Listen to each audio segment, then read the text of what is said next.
విద్యాబుద్ధులు నేర్పించాల్సిన ఉపాధ్యాయుడు దారి తప్పాడు. సెయింట్ మేరీస్ ఉన్నత పాఠశాలలో ప్రిన్సిపల్ రాజేశ్వరరావు విద్యార్థినులపై వేధింపులకు పాల్పడి చివరికి దొరికిపోయాడు. అతన్ని పట్టుకుని చితకబాది అతని చేత బలవంతంగా రాజీనామా లేఖలు రాయించారు విద్యార్థుల తల్లిదండ్రులు. గుంటూరు జిల్లా తూళ్లూరు మండలం పెద్దపరిమిలో జరిగిన ఈ ఘటనపై పూర్తి సమాచారం మా కరెస్పాండెంట్ రవీందర్ అడిగి తెలుసుకుందాం. రవీందర్, ప్రిన్సిపాల్ పై ఎటువంటి చర్యలు తీసుకుంటున్నారు? తల్లిదండ్రులు ఏం చెప్తున్నారు ఈ ఘటనకు సంబంధించి?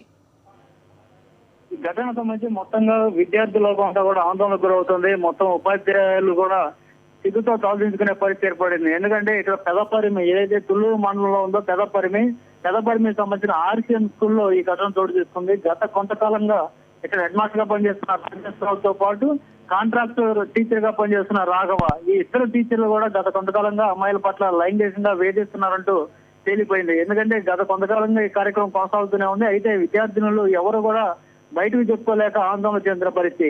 అయితే ఇటీవల గ్రామానికి సంబంధించిన ఒక కమిటీ, గ్రామస్తులందరూ కూడా ఒక కమిటీగా ఏర్పడి స్కూల్ని డెవలప్ చేసేందుకు విద్యార్థులందరూ కూడా ఒక కాగితం మీద మీ సొంతంగా అభిప్రాయాలు రాయండి, మీ పేర్లు రాయకుండానే మీ అభిప్రాయం ఏదైతే స్కూల్ డెవలప్మెంట్ కోసం ఏమేమి సౌకర్యాలు అవసరమో వాటన్నిటి గురించి రాయమని చెప్పినప్పుడు విద్యార్థులందరూ కూడా దాదాపు 350 మంది విద్యార్థినులు చాలా స్పష్టంగా రాసేశారు. మా హెడ్ మాస్టర్ రాజేశ్వరరావుతో పాటు కాంట్రాక్ట్ టీచర్ గా పనిచేస్తున్న రాఘవ, వీరిద్దరు కూడా మా పట్ల లైంగికంగా వేధిస్తున్నారు, మమ్మల్ని అవమానిస్తున్నారు అంటూ స్పష్టంగా రాశారు. ఏకంగా 350 మంది విద్యార్థినులు ఈ విధంగా రాయడంతో ఆ లిస్టు మొత్తం చూసిన గ్రామస్తులు గత 3-4 రోజులుగా తర్జన పడ్డారు. ఏం చేద్దాం ఈ విషయంలో అని చెప్పి ఒక నిర్ణయానికి వచ్చారు. కొద్దిసేపు క్రితమే ఫైనల్ గా ఒక నిర్ణయానికి వచ్చారు. గ్రామస్తులందరూ కూడా స్కూల్ దగ్గరకు వచ్చి ఇద్దరు రాజేశ్వరరావుతో పాటు రాఘవ ఇద్దరు టీచర్లు కూడా గట్టిగా నిలదీశారు. ఎందుకు ఈ విధంగా చేస్తున్నారు? విద్యాబుద్ధులు నేర్పాల్సిన మీరు ఆ విద్యార్థుల పట్ల ఈ విధంగా ఎందుకు వేధింపులకు గురి చేస్తున్నారంటూ వారితో వాగ్వాదాన్ని దిగారు. ఒక దశలో ఇద్దరిని కూడా దేవశుద్ధి చేశారు. సరిగ్గానే స్కూల్లోనే కింద పడేసి ఇద్దరిని కూడా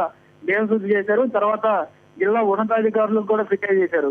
మరికొద్దిసేపట్లోనే పోలీస్ స్టేషన్ కూడా వెళ్ళబోతున్నారు. తుళ్ళూరు పోలీస్ స్టేషన్ లో ఫిర్యాదు చేయడం ద్వారా వీరిద్దరి మీద కేసులు నమోదు చేయించే ఆలోచనగా కూడా గ్రామస్తులు కలుగుతున్నారు. మరోవైపు ఇప్పటికే ఇద్దరి నుంచి కూడా బలవంతంగా రాజీనామా లేఖలు కూడా రాయించారు. విద్యార్థుల పట్ల అగౌరవంగా మేము ప్రవర్తించాము, క్షమించండి అని చెప్పి రాయిస్తూనే మేము ఈ వృత్తికి పనికిరామని మాకు అర్థమైపోయింది, కాబట్టి మేము మా వృత్తిని వదిలేసుకొని వెళ్ళిపోతాము అంటూ కూడా చాలా స్పష్టంగా రాసి గ్రామస్తులకు రిటర్న్ గా ఇవ్వడం కూడా జరిగింది. ఈ ప్రస్తుతానికి అయితే ఇద్దరు కూడా గ్రామం నుంచి బయటకు వెళ్ళిపోయారు. అయితే స్థానికులు మాత్రం ఎవరు కూడా ఈ విషయాన్ని జీర్ణించుకోవట్లేదు. ఇప్పటికే జిల్లా కలెక్టర్ తో పాటు విద్యాశాఖాధికారికి ఫిర్యాదు చేశారు. మరికొద్దిసేపట్లో తుళ్ళూరు పోలీసులు కూడా ఫిర్యాదు చేసి అక్కడ కేసు నమోదు చేసే దిశగా గ్రామస్తులు కలుగుతున్నారు. తరంగిణి. Thank you Ravinder.